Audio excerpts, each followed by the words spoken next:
Merci.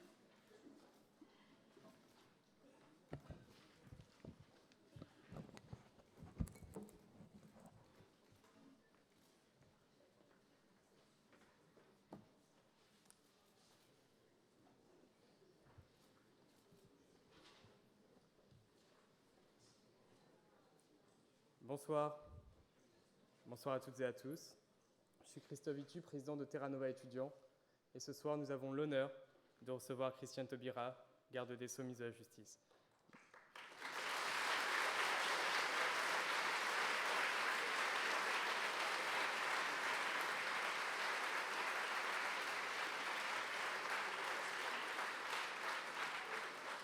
Madame la ministre, permettez-moi tout d'abord, au nom de Terra Nova étudiants, au nom de Terra Nova, de vous remercier sincèrement, mais surtout chaleureusement, d'avoir accepté notre invitation ce soir. C'est un privilège pour nous. En effet, Terra Nova étudiants, la branche étudiante du think tank Terra Nova, a depuis maintenant plus d'1 an entamé une réflexion sur la réforme pénale. Nous avons appelé ce groupe de travail « prison et réinsertion » parce que pour nous, ce sont 2 termes, 2 notions qui sont toujours ensemble. On ne peut pas imaginer la prison sans avoir un projet de réinsertion derrière. C'est pourquoi nous avons été attentifs à votre projet, Madame la Ministre. Et pour asseoir notre réflexion, nous organisons des événements, des cafés-débats et des conférences. Nous avons eu la chance d'avoir le député Dominique Raimbourg pour un café-débat. Nous recevrons bientôt Marie-Pierre de la Gontrie, secrétaire nationale du Parti socialiste à la justice. Nous avons l'an dernier organisé une conférence avec Jean-Marie Delarue, contrôleur général des lieux de privation de liberté, et Anne Lécu, médecin généraliste à la maison d'arrêt de Fleury-Mérogis. Et tous ces événements sont pour nous un moyen d'asseoir notre réflexion et d'aller plus loin dans le travail sur ces thèmes. C'est donc, comme je le disais, avec une attention toute particulière que nous avons suivi la réalisation de ce projet de loi visant à prévenir la récidive et à renforcer l'individualisation des peines, de la conférence de consensus, en passant par sa présentation au Conseil des ministres et, sans oublier, les débats qu'il a suscités. Mais le débat, c'est ce qui est au cœur de notre démarche ici à Terra Nova, et particulièrement ce soir, et c'est pourquoi je vous invite toutes et tous à poser des questions.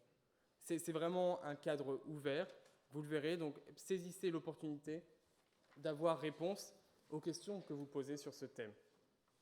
Et justement, pour ne pas empiéter plus longtemps sur le débat, je vais terminer avec 2 considérations un peu plus pratiques, le déroulé de la conférence. Madame la ministre, si cela vous convient, je vous laisserai la parole pour présenter votre projet de loi. Et ensuite, nous engagerons le débat, l'échange avec la salle. Nous avons décidé d'associer quelques associations de Sciences Po. Malheureusement, pas toutes, la vie associative est très riche ici. Et donc c'est pourquoi nous aurons des questions notamment du GENEPI, de l'UNEF, du PS Sciences Po, du MJS Sciences Po, et ensuite, bien sûr, des questions de toute la salle. Deuxième point, l'équipe de Terra Nova étudiants aura le plaisir de vous inviter ensuite à continuer le débat. Nous allons prendre en effet un verre dans un café pas très loin. Et si vous voulez découvrir nos activités, si vous voulez... Je ne sais pas si tout le monde rentrera, mais on va faire en sorte. Et si vous voulez découvrir nos activités et continuer le débat, continuer la discussion, vous êtes toutes et tous les bienvenus. Pour finir, j'aimerais citer Keynes, qu'on n'attend peut-être pas dans une conférence sur la réforme pénale, mais il avait cette phrase que je trouve pertinente pour ce soir, en tout cas je l'espère. La difficulté n'est pas de comprendre les idées nouvelles, mais d'échapper aux idées anciennes. J'espère que ce soir y contribuera modestement. Madame la ministre, encore merci d'avoir accepté notre invitation. Merci à vous toutes et à vous tous d'être présents ce soir et bon débat.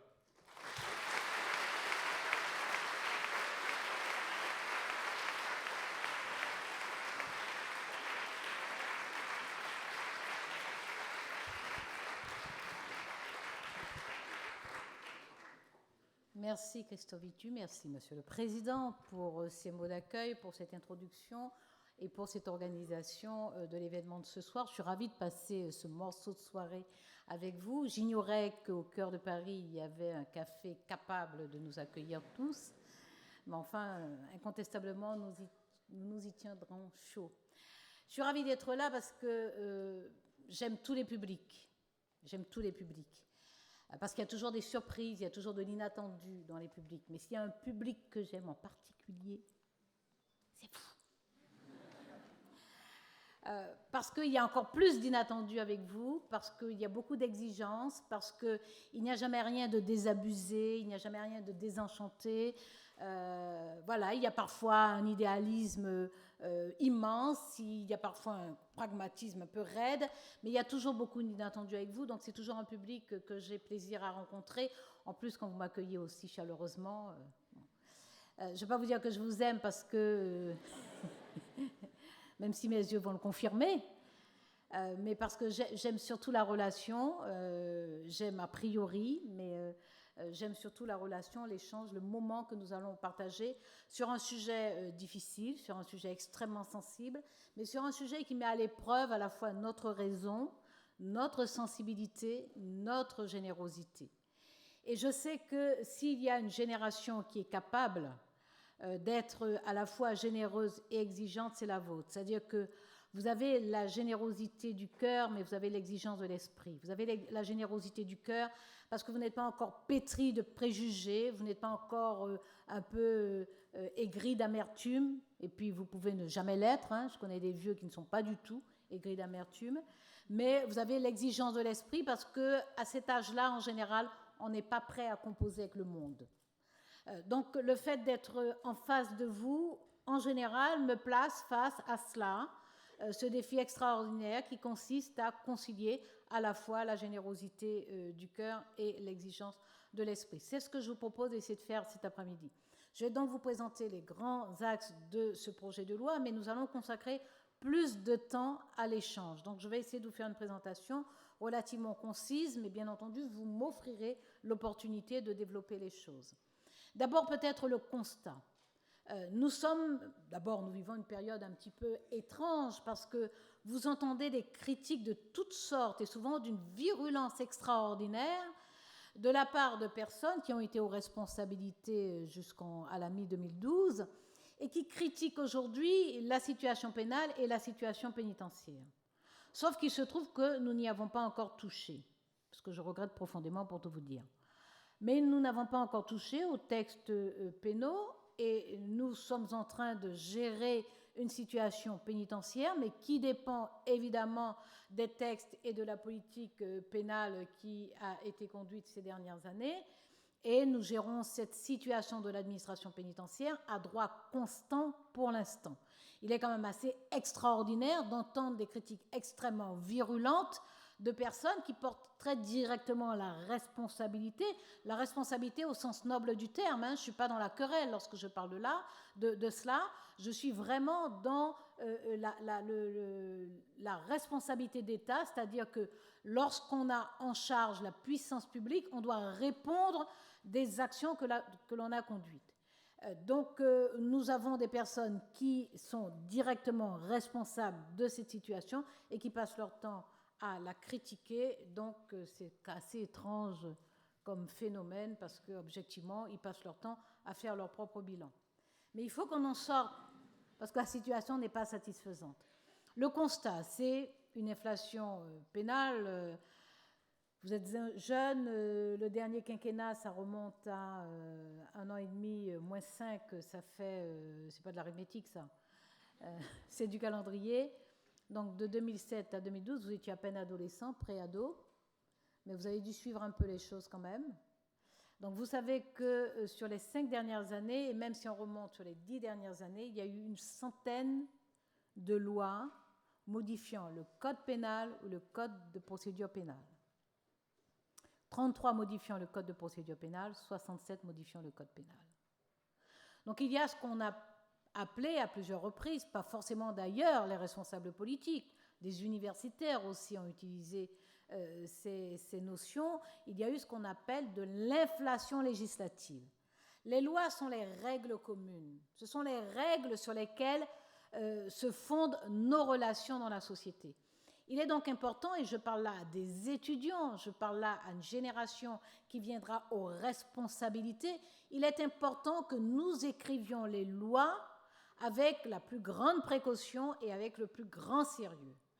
L'inflation législative, c'est la marque la plus manifeste de l'irresponsabilité politique. Quel que soit le sujet, même si ça ne concernait pas les questions pénales, quel que soit le sujet, le fait d'écrire des lois et d'en écrire une autre 6 mois après sur le même sujet et d'en corriger une et d'en réécrire, c'est la preuve manifeste d'une irresponsabilité publique.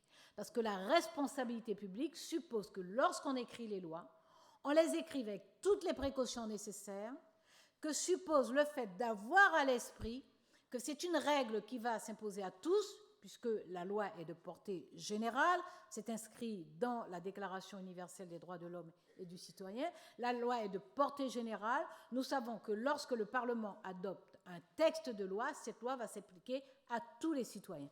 Donc on doit écrire les lois avec précaution, quel que soit le sujet sur lequel on écrit des lois, et j'ai plaisir à le dire en particulier ici à Sciences Po, même si je sais que vous venez de partout. Donc cette inflation législative est déjà là la marque d'irresponsabilité, d'impuissance, d'un manque de sérieux. Et je répète, je ne dis pas ça dans un esprit polémique, je dis ça pour appeler à la responsabilité de ceux qui prétendent régir la vie des citoyens de ce pays. Donc nous avons eu à peu près une centaine de textes de loi qui ont modifié le code pénal et le code de procédure pénale. Et puis à la fin du quinquennat, donc à la fin de la décennie passée, nous avons eu un texte de loi qui s'appelle la loi pénitentiaire, qui date de novembre 2009. Et ce texte de loi, en fait, qui est assez peu critiquable, ce texte de loi est fortement inspiré par 2 sources. La première, c'est Maryse Lebranchu, qui, lorsqu'elle était garde des Sceaux entre 2000 et 2002, avait commencé à écrire un texte pour organiser intelligemment l'activité pénitentiaire. La deuxième source, qui est à la fois la première et la deuxième, ce sont les règles pénitentiaires européennes et les règles européennes de probation. C'est-à-dire qu'il y a une inspiration, parce que vous qui êtes, votre génération, je pense, s'intéresse beaucoup à l'Europe. C'est une génération qui sait regarder le monde, qui sait vivre son enracinement en France, qui sait vivre sa ou ses cultures françaises, qui sait vivre son appartenance à la communauté nationale, mais qui n'est pas repliée sur elle-même, qui sait que nous appartenons à l'espace plus vaste européen, aussi bien en matière de justice que dans les domaines culturels, mais dans les domaines réglementaires. Nous appartenons à cet espace plus vaste européen et nous appartenons au monde, c'est-à-dire que nous prenons appui sur notre lieu de vie, la France pour nous tous. Nous savons que nous avons notre horizon européen parce que c'est là que nous élargissons notre espace et notre capacité à peser et à agir sur le monde, mais nous sommes en relation avec le reste du monde. Nous avons la chance de ne pas être dans la situation de vivre en conflit avec le reste du monde, de considérer que le seul type de relation, ce sont des relations de guerre. Donc votre génération est capable de percevoir que l'espace européen, et notamment l'espace de sécurité, de liberté et de justice, est un espace qui est très promoteur de libertés individuelles, que l'Europe a souvent tiré par le haut, y compris la France, même si la France contribue à ce que l'Europe tire par le haut, parce que l'Europe, c'est nous, bien entendu. Donc, nous participons à l'écriture des textes, nous participons à la conception même des concepts juridiques et judiciaires, mais l'Europe tire vers le haut, et l'Europe tire aujourd'hui vers le haut toute une série de pays qui, aujourd'hui, sont entrés dans l'Union européenne, et d'autres qui sont voisins de l'Union européenne. Donc, les règles pénitentiaires européennes sont des règles qui posent très clairement la nécessité de considérer que l'incarcération, c'est la privation de liberté, pas la privation de dignité, pas la privation de droits civiques, et que, par conséquent, les conditions d'incarcération doivent être des conditions qui n'entament pas la dignité des détenus. Le détenu est une personne qui a commis un acte, délit ou crime. Cet acte a fait l'objet d'un jugement.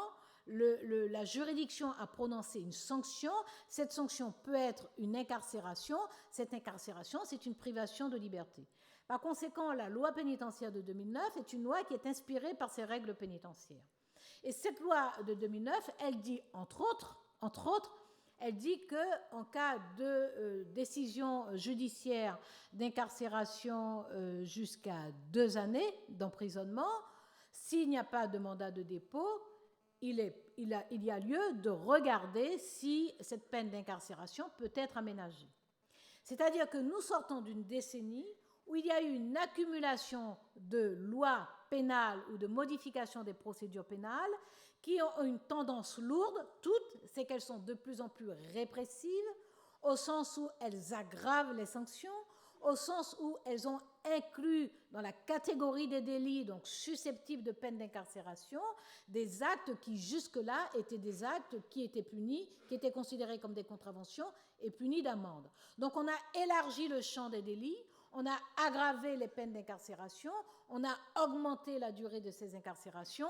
Cela a été fait pendant une dizaine d'années, et vers la fin, en 2009, il y a cette loi pénitentiaire qui donne très clairement une injonction contradictoire, puisque sur des textes de loi qui disent d'être de plus en plus répressifs, la loi pénitentiaire dit jusqu'à 2 ans d'incarcération, il faut regarder s'il est possible d'aménager cette peine.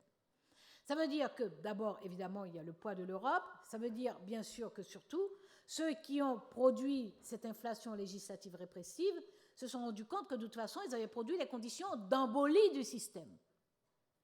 Et qu'à ce rythme-là, de toute façon, même en construisant des tas de prisons, puisque c'était aussi leur fantasme, même en construisant des tas de prisons, ils n'arriveraient pas à régler les problèmes qu'ils avaient créés eux-mêmes. Nous sommes encore sous l'empire de ces textes de loi. Ce sont eux qui s'appliquent encore. Alors, en termes de politique publique, parce que ce ne sont pas que les dispositions normatives qui règlent la vie commune, il y a évidemment les politiques publiques qui mettent en application ces dispositions normatives. Donc, en termes de politique publique, nous prenons des dispositions pour atténuer les choses et les rendre à la fois supportables et efficaces. De sorte que dès septembre 2012, j'ai diffusé une circulaire de politique pénale qui indique que conformément à la loi pénitentiaire, il convient de retenir des décisions d'incarcération si c'est vraiment la décision qui convient à la situation, à l'acte commis, à la personnalité de l'auteur, et que chaque fois que c'est nécessaire, bien entendu, il faut aménager les peines. Pourquoi ? Parce qu'on sait, en France, en Europe et ailleurs, on sait que les courtes peines d'incarcération, notamment, sont désocialisantes. Elles sont désocialisantes et cela se mesure statistiquement.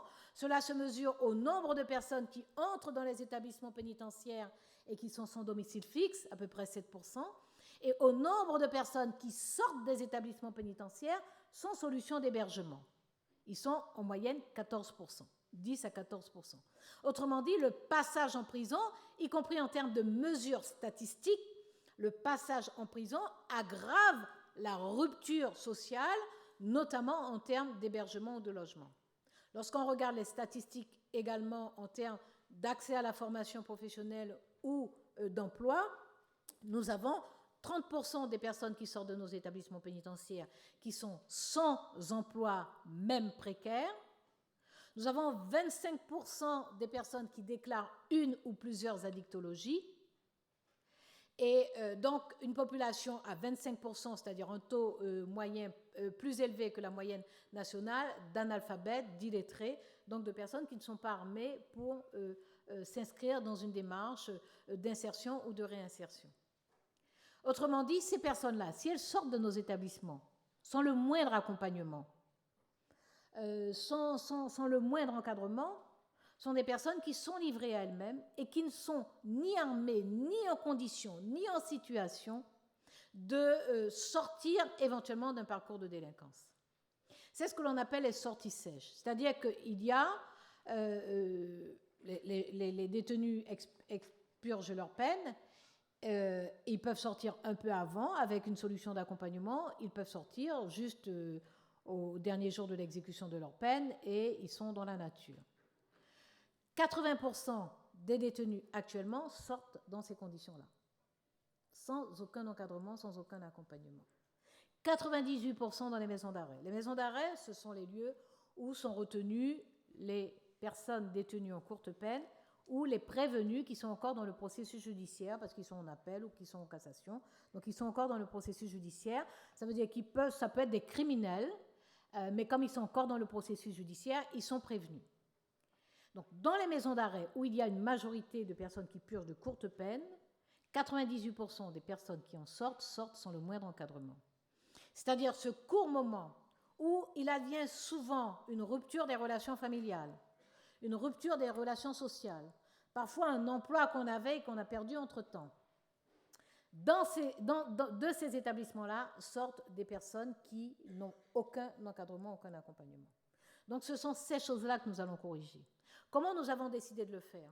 Nous avons conscience que ce sujet est un sujet important, un sujet sensible, et qui concerne la société tout entière. C'est-à-dire que la démocratie doit s'interroger sur la façon dont elle punit, dont elle sanctionne, le sens qu'elle donne à la peine et ce qu'elle attend comme résultat de la sanction. Évidemment, la sanction doit protéger la société. C'est sa mission première. C'est bien pour ça que c'est l'institution judiciaire qui exerce une mission régalienne qui prononce les sanctions. Mais la sanction ne doit pas faire que protéger la société. Elle doit la protéger immédiatement, elle doit la protéger durablement, c'est-à-dire qu'elle doit éviter de faire en sorte d'aggraver les risques de récidive. Elle doit protéger durablement, ne pas permettre, ne pas faciliter ni la réitération ni la récidive, donc de nouveaux actes de délinquance et de nouvelles victimes. Mais la sanction, elle doit aussi avoir un sens pour la personne qui est punie du fait de son ou de ses actes.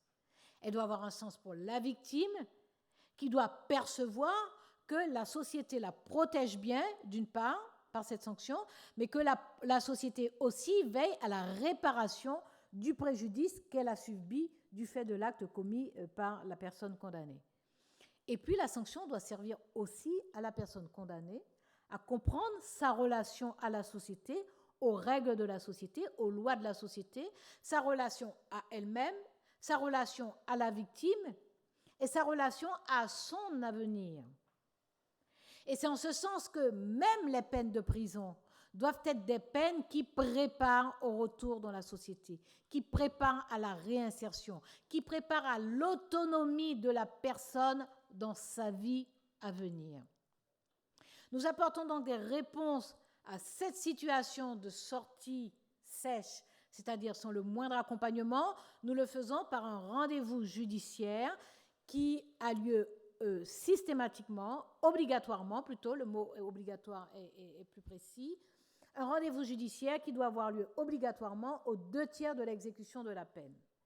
Et c'est à la commission d'application des peines de décider si le détenu qui a préparé ce rendez-vous judiciaire avec les conseillers d'insertion et de probation est en situation, en état d'esprit, en lucidité et en volonté de préparer sa sortie et de faire en sorte de se construire une vie qui ne le conduira pas à nouveau devant nos juridictions.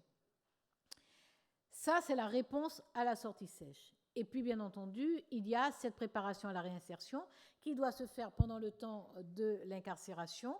Et cela, nous y apportons des réponses par un travail interministériel très soutenu qui permet que les services de droit commun puissent entrer dans nos établissements, qui permet que les dispositifs sous la responsabilité d'autres ministères soient ouverts aux personnes placées sous main de justice, que ces personnes soient incarcérées ou qu'elles soient sous le contrôle de la justice en milieu ouvert. C'est le cas sur l'hébergement d'urgence, c'est le cas sur le logement, c'est également le cas sur le travail et l'insertion par l'économie, sur les emplois d'avenir, sur la garantie jeune, c'est également le cas pour la formation professionnelle, c'est le cas avec le ministère de la Santé qui fait des permanences d'addictologie, mais qui a aussi des référents justice dans ces différents établissements. Donc là, nous créons les conditions pour que les personnes qui sont sous main de justice en milieu ouvert ou incarcérées puissent entrer dans les dispositifs de droit commun de façon à organiser leur vie et à être autonomes. Mais l'essentiel de ce texte de loi, c'est d'en revenir à l'individualisation de la peine. C'est-à-dire de considérer qu'un détenu est un individu, c'est un citoyen. Sauf s'il perd ses droits civiques prononcés par la juridiction, il conserve ses droits civiques. C'est un citoyen.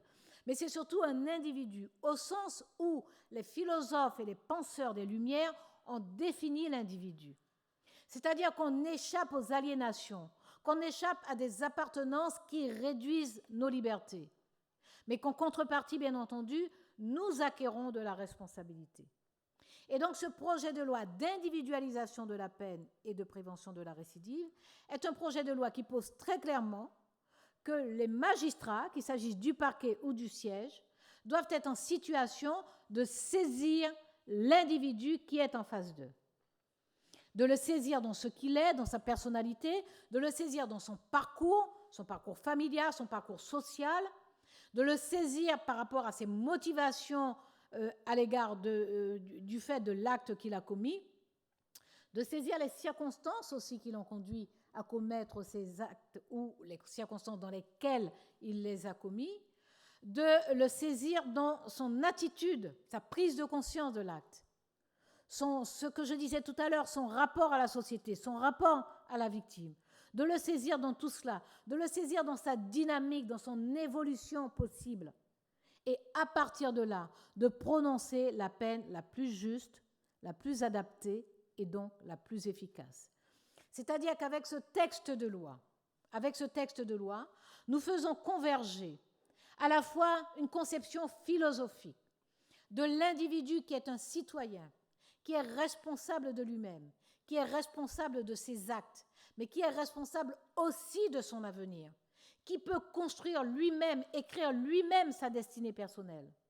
Nous faisons converger à la fois cette conception philosophique et une conception pragmatique d'efficacité, à savoir qu'il faut créer les conditions objectives pour que les personnes puissent se prendre en charge, puissent être responsables d'elles-mêmes et puissent décider pour leur vie. Vous comprenez que ça n'était pas une simple affaire et que pour régler cette affaire, pas simple, il fallait de la rigueur. Et cette rigueur, elle a été dans la méthode. Christophe rappelait tout à l'heure que j'ai installé une conférence de consensus. C'est une méthode inédite qui n'a jamais été utilisée dans la justice. C'est une méthode qui a été conçue et pratiquée essentiellement dans le domaine médical et social. Mais dans le domaine de la justice, ça n'a jamais été utilisé. Cette méthode consiste à considérer que sur un sujet qui concerne toute la société, il faut faire l'effort de construire un consensus. C'est-à-dire qu'il faut faire l'effort de conduire des personnes qui pensent différemment, qui ont des conceptions philosophiques différentes, qui ont des appartenances politiques et partisanes différentes, qui ont des expériences professionnelles, de vie différentes, de les conduire à réfléchir ensemble, à travailler ensemble, à construire un diagnostic sur la situation et à le partager, et à charger une autre équipe de construire les réponses nécessaires à ce diagnostic. C'est donc ce que nous avons fait pendant 5 mois. J'ai donc installé un comité d'organisation complètement indépendant, de personnes extrêmement diverses, et qui ont travaillé pendant 3 mois à construire le diagnostic de la situation pénale et de la situation carcérale, mais aussi, bien entendu, à mettre en évidence les expériences qui ont été conduites en France, en Europe, ailleurs dans le monde, l'évaluation rigoureuse de ces expériences et à en tirer des enseignements. Ce comité d'organisation a installé un jury de consensus qui, lui, était chargé par 2 journées d'audition publique auxquelles ont participé plus de 2300 personnes, d'interroger des experts, de croiser les analyses et d'en tirer des préconisations pour la politique pénale et la politique carcérale. Ce jury de consensus a décidé de ne présenter au gouvernement que les 12 préconisations qui ont fait l'objet d'un vote à l'unanimité.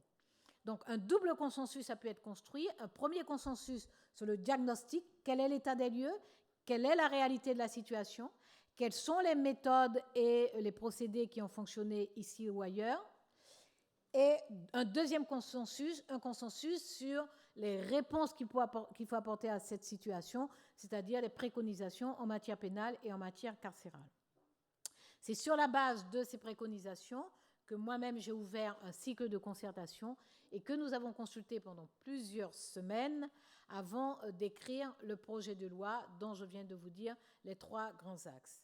Par conséquent, la discussion que l'on peut avoir, et notamment pour vous qui êtes étudiants, les discussions que l'on peut avoir sur ce texte de loi, cette réforme de prévention de la récidive et d'individualisation de la peine, ces réflexions, ces discussions, elles portent à la fois sur l'aspect philosophique du sujet, Qu'est-ce que la peine, là, au XXIe siècle, dans une démocratie, dans un état de droit?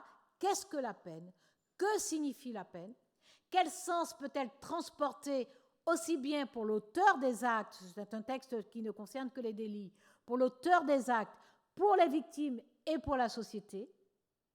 Qu'est-ce qu'elle signifie dans la rupture du pacte de droit au moment où l'on commet un acte, dans l'autorité de l'État qui s'impose par le jugement et donc la sanction de l'acte, mais aussi par le retour et la permanence et l'appartenance reconnue de la personne en cause, son appartenance à la communauté nationale.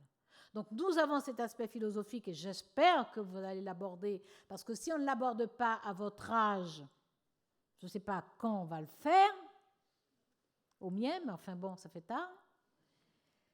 Et puis, il y a évidemment l'autre aspect, parce que nous ne sommes pas indifférents à l'efficacité des mesures que nous préconisons.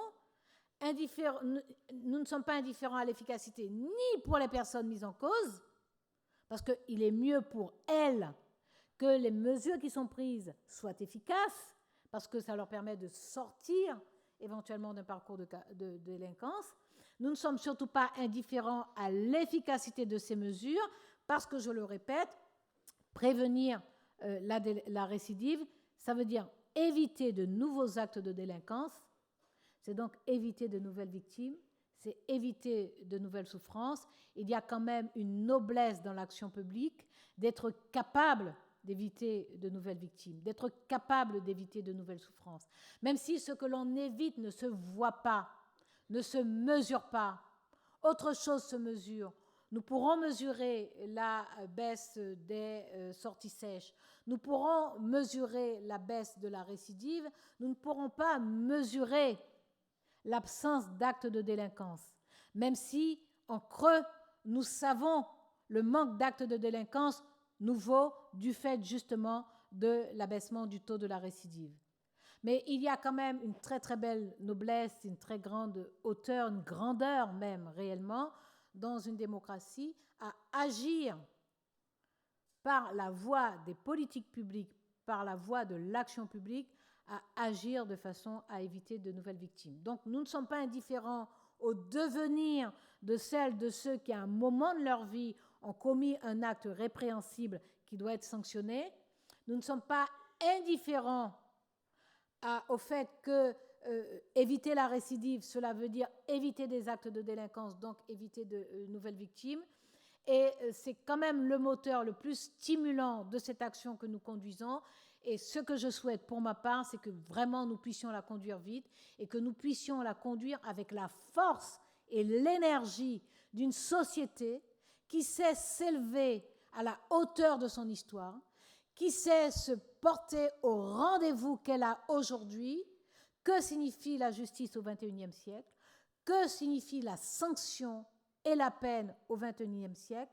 Est-ce que nous sommes capables, dans une société qui a produit ce qu'a produit la société française, regardant ce que d'autres sociétés ont été capables de faire, puisque la contrainte pénale existe ailleurs, et je réalise que je ne voulais pas présenter, mais je vous la réserve pour les questions, est-ce que nous sommes capables aujourd'hui de nous élever à la hauteur de cette histoire, d'être au rendez-vous de ce défi qui consiste à dire qu'une personne qui a commis un acte répréhensible doit être sanctionnée, mais que cette personne n'est pas perdue pour la société et qu'elle est d'autant moins perdue lorsqu'elle est jeune, parce que le défi sur les mineurs est plus grand encore.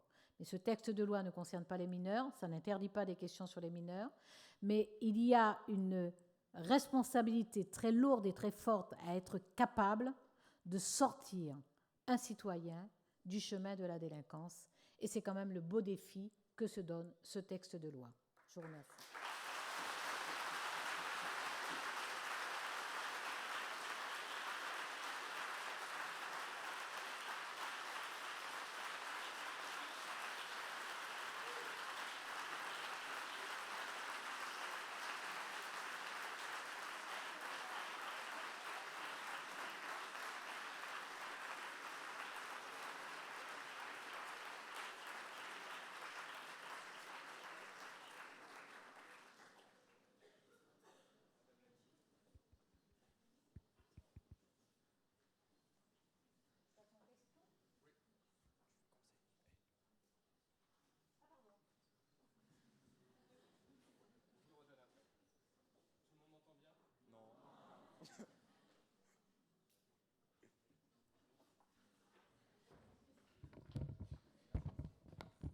Vous m'entendez? Oui. Alors, Madame la ministre, merci pour ce propos introductif. On va commencer par les questions. Comme je l'ai annoncé tout à l'heure, il y a quelques associations qui ont été invitées à poser des questions. Donc, je les appelle à se manifester. Le GENEPI, l'UNEF, le MGS Sciences Po, le PS Sciences Po, normalement, sont invités. Donc, je les invite à se manifester. Pour les questions, je vous demanderai d'être synthétique, bien sûr, pour que le maximum de personnes puissent intervenir. Nous avons 2 micros en bas, un micro là-haut. Donc, voilà, n'hésitez pas à vous manifester. Et je pense que comme ça, vous l'avez compris, il faut aborder les deux aspects quand même. Sinon, nous aurons des déceptions. Donc, l'aspect philosophique et l'aspect pragmatique. Et voilà, que le débat commence.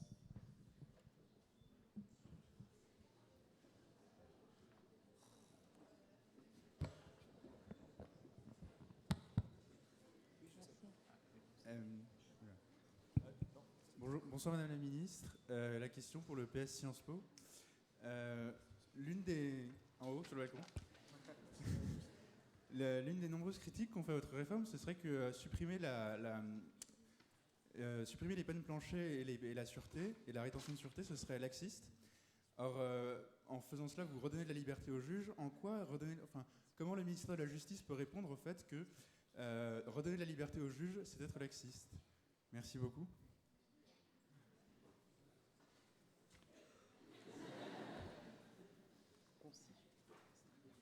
Je réponds comme ça? On peut. Vous voulez qu'on fasse plusieurs tours? Je sais, ça commence toujours comme ça, on répond à chaque question et puis après on se dit le temps va manquer, on prend une rafale. Je suis plus à l'aise debout, c'est pour ça que je viens là. Parce que je parle avec mon corps, avec mes bras, oui, mais merci d'avoir formulé la question de cette façon. L'accusation de laxisme ils assènent, ils ne démontrent pas, ils n'illustrent pas, ils n'argumentent pas, ils ne documentent pas, ils assènent. Ils pensaient m'assommer. Je suis encore là. Ça n'a effectivement aucun sens. Donc oui, nous supprimons les peines planchées, parce que les peines planchées sont des automatismes. Et nous pensons que la justice ne se rend pas par un distributeur. On n'appuie pas sur un bouton pour rendre la justice. La justice est un acte majeur. C'est une mission extrêmement élevée. Et dans les démocraties, cela veut dire que la société tout entière fait confiance à des citoyens pour décider de la liberté d'autres citoyens. C'est quand même extraordinaire. Ça n'est pas banal comme acte. C'est-à-dire que ceux qui jugent détiennent le pouvoir extraordinaire de décider qu'ils privent quelqu'un de liberté pour peu de temps, pour un temps moyen ou pour un long temps. Évidemment, ça n'est pas capricieux, ça n'est pas par fantaisie. C'est parce que la personne ou les personnes qui se trouvent devant eux ont commis des actes qui conduisent à les juger, donc à décider de privation de liberté. Mais, sauf dans les cas où les choses sont absolument établies, où il y a des aveux confirmés, etc., il y a quand même de nombreuses situations où il y a des doutes. Au point que d'ailleurs la philosophie juridique française, notamment en matière criminelle par exemple, c'est pour ça que je vous dis qu'il faut quand même être à la hauteur de l'histoire de la France, à la hauteur de l'histoire de sa pensée quand même. C'est quand même une philosophie qui dit que le doute doit profiter à l'accusé. C'est-à-dire que c'est une philosophie qui dit que lorsqu'on n'est pas sûr, même si on pense qu'il est possible qu'il l'ait fait, si on n'est pas sûr, on doit considérer que ça doit profiter à l'accusé. Ça n'est pas simple à admettre. Ça n'est pas simple à admettre, soit là, ça n'est pas simple à admettre quand on est juge, c'est encore moins simple à admettre lorsqu'on est victime. Donc lorsqu'on donne autant de pouvoir et de marge à des magistrats, il faut être capable de leur faire confiance. Il faut être capable de leur faire confiance. Si on considère qu'il y a des personnes qui passent un concours, sont formées, sont affectées dans une juridiction sur un métier particulier, parce qu'il y a plusieurs métiers dans la magistrature, et que ces personnes doivent juger par rapport aux lois qui sont énoncées, non pas par eux, C'est ça, la séparation des pouvoirs. Mais par le pouvoir législatif, et qui doivent respecter les dispositions énoncées par le pouvoir législatif, il faut admettre que nous devons être capables de faire confiance à ces magistrats. Donc, créer les conditions de la confiance. Et créer les conditions de la confiance, c'est leur donner la marge pour apprécier chaque situation. Donc, supprimer les peines planchées, c'est totalement cohérent avec cette individualisation. Regardez l'individu qui est en face de nous et toutes les circonstances qu'il y a autour de l'acte, et la liberté d'appréciation des juges, c'est-à-dire leur responsabilité. Il ne suffit pas de dire j'appuie sur un bouton, il y a peine planchée, donc automatiquement vous avez ça, et du coup, moi, d'une certaine façon, pas de ma faute, hein, c'est écrit dans la loi. Donc non, nous faisons confiance, nous, à la magistrature, et donc nous supprimons effectivement ces automatismes. Peine planchée, il y en a quelques autres que nous supprimons. Donc ça n'a rien à voir avec le laxisme. La rétention de sûreté n'est pas prévue dans ce texte de loi, parce que c'est un texte de loi sur... Alors nous l'avions prévu au début, pour tout vous dire, parce que, bon, pour des raisons que vous comprenez aussi, la rétention de sûreté, c'est le principe d'enfermer sans limitation de temps, avec un renouvellement annuel, quelqu'un dont on pense qu'il est dangereux, alors que la personne a été sanctionnée, qu'elle a accompli complètement sa peine et qu'elle est donc maintenue pour des actes qu'on considère qu'elle serait capable de commettre encore. Rétention de sûreté, c'est quand même un concept un peu particulier.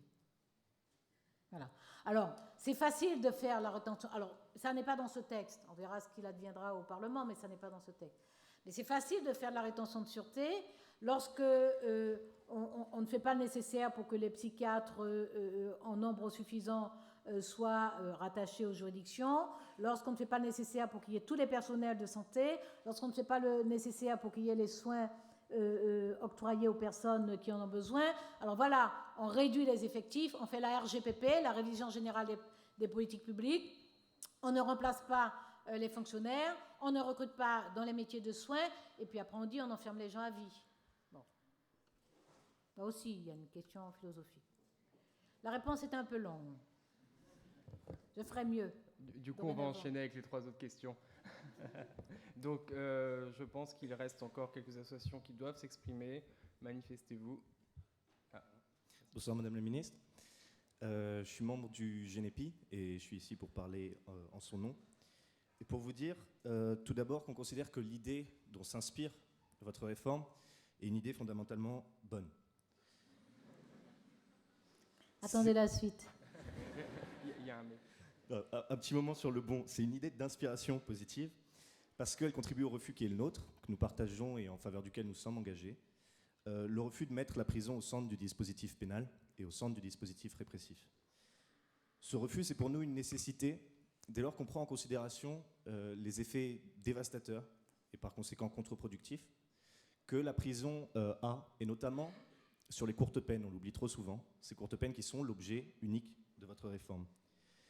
La prison, en effet, ces courtes peines, elle les désocialise dès le premier jour d'incarcération. Et c'est dès le premier jour d'incarcération que l'individu est exclu de la société au nom de laquelle on l'enferme.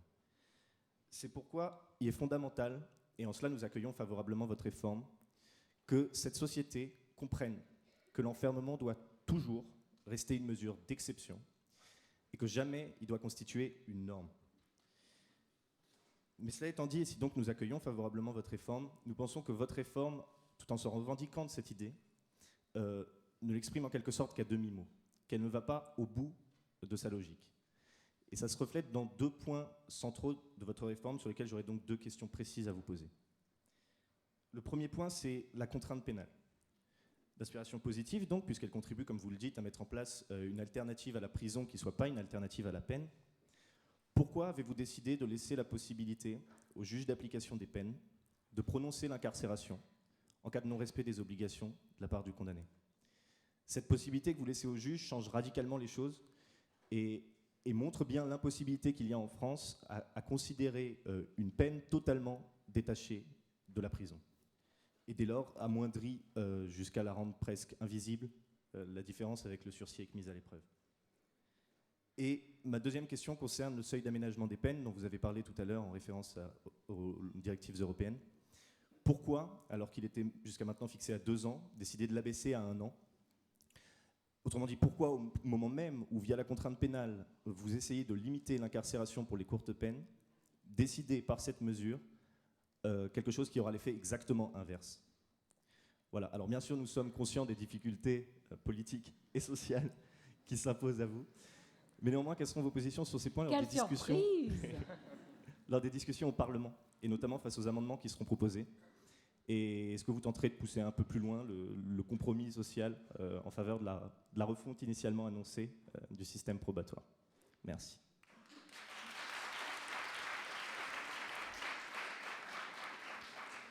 On va prendre une autre question. Bonsoir, je suis Camille du MJS Sciences Po.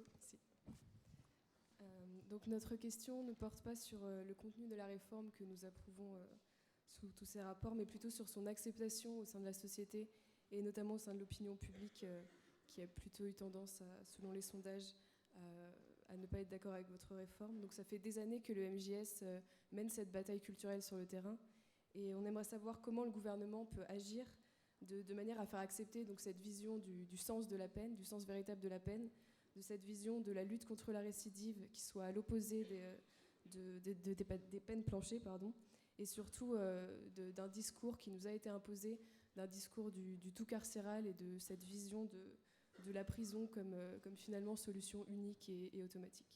Merci. Merci pour cette question à portée philosophique. On a rempli le contrat. Une dernière question, je crois, au bout de la salle.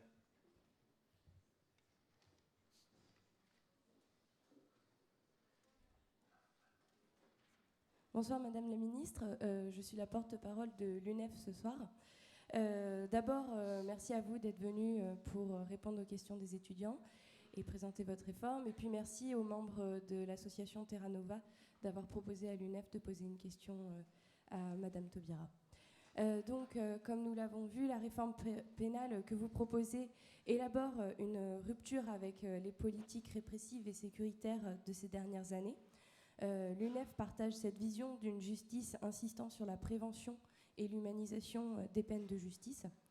Par ailleurs, la réforme présentée insiste sur la réinsertion sociale des individus incarcérés, comme nous l'avons vu tout à l'heure. Cependant, aujourd'hui, 46% des détenus sont sans diplôme, 16% d'entre eux sont illettrés et la majorité des détenus a un niveau de qualification inférieur à celui du bac. Aussi, si nous voulons réinsérer durablement les personnes marginalisées, leur garantir l'accès à l'emploi et les intégrer dans la société, l'UNEF pense qu'il est nécessaire de leur ouvrir un droit à la formation, sachant que l'exclusion et la précarité sont propices à la récidive.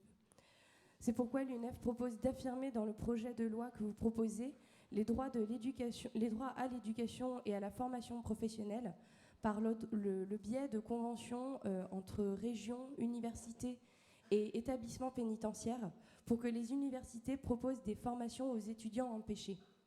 Pour cela, il est nécessaire que les moyens humains et financiers soient suffisants et qui soient alloués de manière suffisante aux universités et aux établissements pénitentiaires pour favoriser l'insertion, bien sûr, de ces jeunes.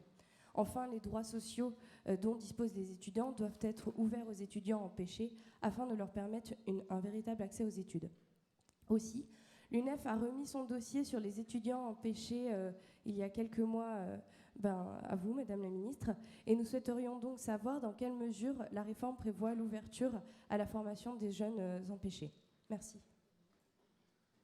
Merci. Donc je pense qu'on peut répondre à ces 3 questions avant de prendre un deuxième tour. Oui, elles sont denses toutes les 3, effectivement. Je les reprends dans l'ordre. Génépi, oui, c'était peine planchée. Génépi, alors j'ai entendu tout le propos préliminaire, formulé d'ailleurs avec précaution. Du coup, on sentait venir le revers, que je connais parce que je vous fréquente beaucoup, le Génépi quand même. Vous devez admettre que je vous fréquente beaucoup. Donc, et vous, ce qui est bien, vous fréquentez bien nos établissements pénitentiaires. Oui, je vais vous parler très très franchement, même si je sais bien que parler en public, c'est toujours se chercher des tracas. Vous savez ce que je pense, parce que vous savez ce que j'ai déjà dit et ce que j'ai déjà écrit, et vous savez à quoi nous avons abouti. Bon. Il y a le consensus que j'ai cherché à construire, et puis il y a le compromis auquel on aboutit. On aboutit à une étape. Moi, ce que j'ai envie de vous dire, alors d'abord que les choses soient claires, moi je ne suis pas en train de plaider contre la prison, ça ne me plaît pas la prison, ça ne me plaît pas, mais je ne vais pas tenir un discours irresponsable qui consiste à dire que personne ne doit aller en prison. Donc, mais je dis que la prison est une institution républicaine, et que cette institution républicaine, elle doit fonctionner selon les règles de droit. La surpopulation carcérale que nous avons n'est pas conforme aux règles de droit. Les conditions indignes de détention ne sont pas conformes aux règles de droit. La non-préparation à la réinsertion n'est pas conforme aux règles de droit. L'insuffisance de la formation, des activités professionnelles, l'insuffisance du temps passé à s'élever soi-même, à se cultiver, à s'instruire, tout cela n'est pas conforme aux règles de droit. Donc il faut que la prison soit une institution républicaine, et c'est bien que la prison soit sous le contrôle de toute une série d'autorités, à commencer par le contrôleur général des lieux de privation de liberté, mais aussi sous le contrôle des parlementaires, puisque vous savez que la loi Guigou du 15 juin 2000 autorise les parlementaires à effectuer des visites inopinées dans les établissements pénitentiaires, que moi-même, dans le projet de loi que j'ai déjà déposé, qui j'espère sera enfin débattu en janvier, pour la protection du secret des sources des journalistes, nous allons permettre aux journalistes d'accompagner les parlementaires dans ces visites inopinées. Il y a des associations comme l'OIP ou comme le Comité contre la torture, il y a les institutions européennes, il y a nos juridictions administratives, y compris nos juridictions judiciaires. Il y a donc toutes ces autorités qui assurent un contrôle sur la prison. Parce que la prison étant une institution républicaine, dans un état de droit, elle doit respecter les règles de droit. Donc il faut que le temps passé dans la prison soit un temps utile. Et pour qu'il soit utile, il faut un minimum de conditions. La vétusté, la surpopulation, l'absence d'activité, les relations tendues parce qu'il n'y a pas suffisamment de personnel, tout ça, ce ne sont pas des conditions pour préparer la réinsertion, donc ce ne sont pas des conditions pour que la prison fonctionne comme une institution républicaine. Maintenant, sur le texte, je sais quelles dispositions ne vous plaisent pas.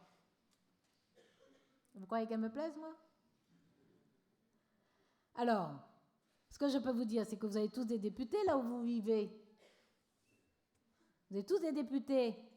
Il y a des circonscriptions partout sur le territoire. Donc il y a des députés partout. Il y a même des sénateurs partout aussi. Vous pouvez aller parler aux députés, aux sénateurs. Parce que la prochaine étape, ce n'est plus le gouvernement. Enfin, je serai là pour défendre le texte, pour expliquer les choses. Mais la prochaine étape, elle est parlementaire. Voilà. Donc vous savez bien, parce que vous suivez les choses depuis le début, vous savez que le texte que nous avions écrit ne prévoyait pas. Et que nous avions plutôt travaillé, effectivement, puisque vous avez incité sur la contrainte pénale avec raison. La contrainte pénale, j'explique rapidement, c'est donc une peine en milieu ouvert. Mais c'est une vraie peine. Voilà. Ça n'est pas un aménagement de peine. C'est une peine qui est prononcée par la juridiction et qui s'exécute en milieu ouvert, sous contrôle des conseillers d'insertion et de probation et sous contrôle suivant du juge d'application des peines. Alors c'est vrai que nous avions pensé une contrainte pénale, une peine de probation, mais nous discutons du terme depuis janvier, même depuis novembre 2012. Il y avait la contrainte pénale communautaire, la contrainte pénale dans la cité, enfin il y avait des tas de formules. Il y a le générique probation et puis on peut l'appeler différemment. Donc nous avions effectivement pensé plutôt à une peine en milieu ouvert qui soit complètement une peine complètement déconnectée de la prison. Mais vous l'avez dit vous-même dans votre question. Est-ce que la société française est en situation aujourd'hui de concevoir une peine, de la penser comme vraie peine, exécutée en milieu ouvert et sans sanction sous forme d'incarcération? Nous n'avons pas cédé sur la demande qui était faite de connecter complètement la contrainte pénale à la peine d'incarcération, ou de considérer que toute transgression à une interdiction, à une obligation contenue dans la contrainte pénale devenait un délit qui nécessitait le passage devant une juridiction correctionnelle et donc le risque de prononcer d'une peine d'incarcération. Mais c'est vrai que nous n'avons pas réussi à faire en sorte que la contrainte pénale soit complètement déconnectée de la prison. mais elle est bien déconnectée de la prison. Elle ne l'est pas totalement, parce qu'effectivement, le juge d'application des peines peut, mais il n'est pas obligé de le faire, peut, estimant la situation, considérer qu'il vaut mieux prononcer une peine d'incarcération. Éventuellement d'ailleurs même, y compris pour la protection de la personne en cause. Prononcer une peine d'incarcération, il a un maximum qu'il ne peut pas dépasser, mais il peut moduler, il peut décider que le temps de réorganiser les choses, peut-être qu'il vaut mieux incarcérer pendant 2 mois, le temps d'organiser les choses. Mais ça se fait qu'un suivi individuel qui se maintient. Donc c'est vrai que nous n'avons pas une déconnexion totale. Dans les pays qui ont adopté déjà la contrainte pénale ou la peine de probation, quel que soit le nom qu'ils lui ont donné, on a des situations diverses. On a des situations où c'est totalement déconnecté de la prison. Et que même en cas de non-respect, y compris répété, de l'interdiction de l'obligation ou d'une interdiction d'une obligation, il n'y a pas décision d'incarcération. Parce que les juges pensent, dans ces pays-là, Canada par exemple, ils pensent que finalement, si la personne ne respecte pas une interdiction, elle ne respecte pas l'interdiction. Ça ne veut pas dire forcément qu'elle commet un autre acte. Une interdiction, par exemple, de se trouver dans un lieu, la personne s'y trouve, elle a violé l'interdiction, ça ne veut pas dire qu'elle a commis un acte. Donc, leur conception philosophique à eux, c'est de dire que si la personne n'a pas commis un autre acte, bon, elle n'a pas respecté une interdiction, mais il n'y a rien de grave derrière ça, donc ça ne justifie pas ni une sanction, ni surtout une incarcération. Donc, mais on a d'autres situations où le non-respect des obligations ou des interdictions peut conduire à une décision d'incarcération dans des pays qui ont adopté l'approbation. Moi, je pense que l'idéal, en France ou ailleurs, l'idéal serait effectivement d'avoir les peines d'amende pour les situations où cela est justifié, d'avoir la peine de probation pour des types de délits où on voit bien que pour permettre à la personne d'en sortir, le mieux, c'est la contrainte pénale, c'est la peine en milieu ouvert, c'est le suivi très individualisé, et puis l'incarcération. Ce serait clair comme schéma de peine, ce serait simple, ce serait cohérent. On sort de 10 ans d'endoctrinement féroce. Hein. Féroce. Essayez d'expliquer ça dans vos quartiers, dans vos villes, là où vous vivez. Moi, je fais un tour de France. J'explique en général, le public, l'assistance est très réceptive. Je parle à des étudiants, mais pas seulement, je parle beaucoup à du grand public, je parle beaucoup à des élus. Les gens entendent parce qu'ils raisonnent, donc ils sont dans la rationalité, mais il y a un réflexe qui monte quand même. Il y a quelque chose qui remonte et qui dit oui, mais, oui, mais, oui, mais. Donc, il nous faut sortir de cet endoctrinement. C'est pour ça que vous m'entendez souvent dire que nous avons des batailles sémantiques à livrer, nous avons des batailles culturelles à livrer, nous avons des batailles politiques à livrer. Je peux même ajouter des batailles philosophiques aussi. Nous devons livrer ces batailles-là parce que pendant 10 ans, on a réussi à persuader les gens que chaque fois qu'il y a un fait divers, chaque fois qu'il y a une tragédie, il faut modifier la loi. C'est pour ça qu'on en a une centaine. On a persuadé les gens que quelqu'un qui commet un acte, quelle que soit la gravité de l'acte, c'est quelqu'un qui est perdu pour la société, il faut le punir, et si on peut, on le jette dans les oubliettes et on jette les clés dans la Seine. On a réussi à persuader les gens que la société est faite de ça, de bons qui ont l'apparence de bons, de gentils qui ont l'apparence de gentils, de méchants qui ont l'apparence de méchants. Et puis des apparences de méchants, hein. Même moi, il paraît. Donc, il nous faut sortir de tout cela. Les gens ont été vraiment très fortement endoctrinés, il nous faut sortir de tout ça. Et moi, j'ai constaté dès le mois de mars que cette ambition que nous avions de construire cette contrainte pénale qui pourrait absorber toute une série d'autres peines qui s'exécutent en milieu ouvert, ou plutôt d'aménagement de peines qui se font en milieu ouvert, que ça n'est pas passé. Bon. Donc là, nous avons une contrainte pénale qui, je reconnais, est un peu aménagée. Mais nous allons l'évaluer, nous l'avons prévu dans la loi, nous allons l'évaluer au bout de 3 ans. Voilà. Donc après, ce sera un peu la politique publique, la politique pénale offensive du ministère. Ce sera la façon dont les magistrats eux-mêmes vont s'approprier cette peine et vont la prononcer, la façon dont les conseillers d'insertion et de probation vont la faire vivre, dont les juges d'application des peines vont apprécier l'exécution de cette peine. Voilà, moi je compte, en tout cas je vais faire en sorte qu'il y ait une belle dynamique pendant ces 3 années, de façon à ce qu'au moment de l'évaluation de la contrainte pénale, on se rende compte que comme en Suède, c'est efficace, que ça aide les gens à construire leur vie différemment, et que, voilà, la Suède, vous le savez, est en train de fermer des prisons parce qu'elle a trop de place. Et il y en a à qui ça donne la migraine ici, hein, je peux vous dire. Elle a trop de place. Donc ça fonctionne. Mais alors, je connais vos insatisfactions. Moi, je pense qu'il faut faire en sorte que le débat parlementaire soit enrichi. C'est pour ça que je fais le tour de France. Je vais parler aux citoyens.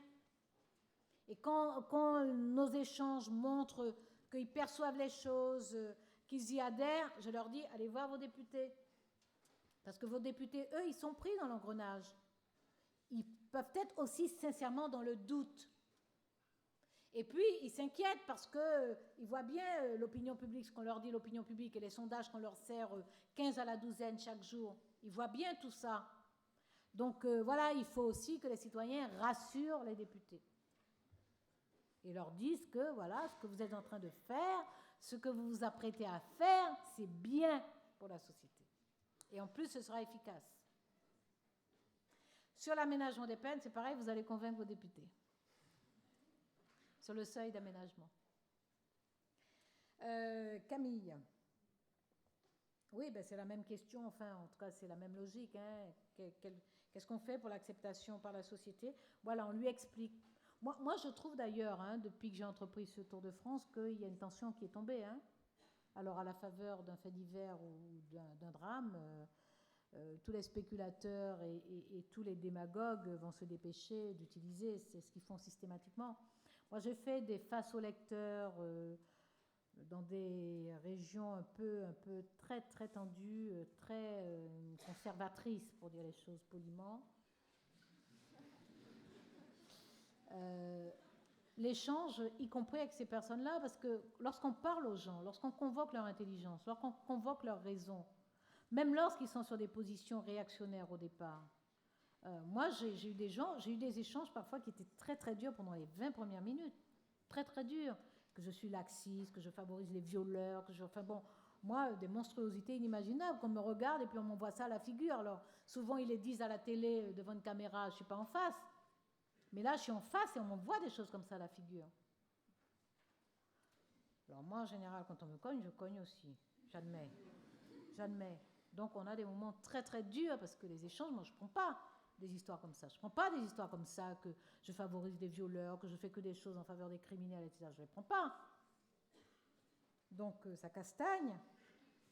Et puis après on a un échange. Moi, j'ai eu des échanges qui ont évolué avec des gens qui étaient arrivés très durs, très endoctrinés, très, très complètement embrigadés, très obtus.